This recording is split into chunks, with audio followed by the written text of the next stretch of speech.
Order. Royal Assent. I have to notify the House, in accordance with the Royal Assent Act 1967, that Her Majesty has signified her royal assent to the following Act. European Union Withdrawal Agreement, Act 2020. Order. Point of order, Mr. Blackford.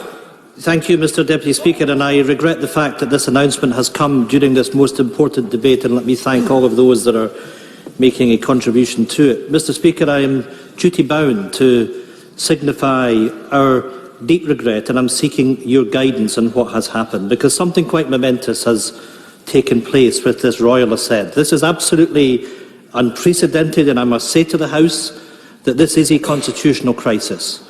We are faced with a situation which is completely unprecedented when the government in Edinburgh, in Belfast and in Cardiff has not given consent to this Act of Parliament.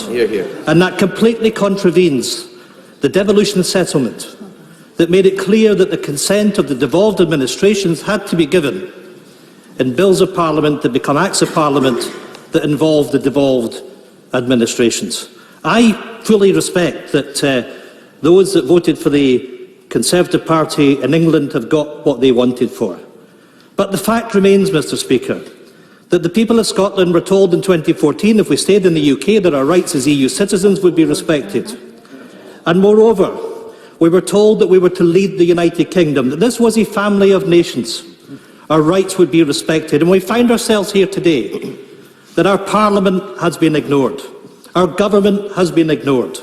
And against the express wishes of the people of Scotland that voted in the referendum and reaffirmed the right of the people of Scotland to determine their own destiny, that has been ignored. But crucially, Mr. Speaker, in a debate that took place in this House in July 2017, the concept of the rights of the people of Scotland, the claim of right, that democratic right, that sovereignty rests with the people and not with this place, was reaffirmed.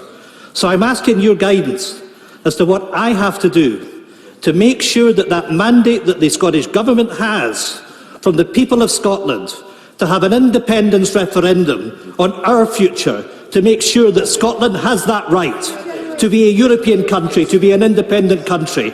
And there is a very clear message, I must say, Mr. Speaker, that has been delivered from this House, that the rights of the people of Scotland are to be shut down, and we will have no part of it. Hear, hear.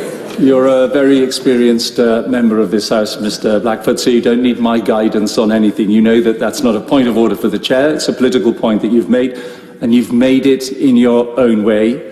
Royal assent has now been given, and you quite rightly say this is a very important debate, so let's move on. Bob.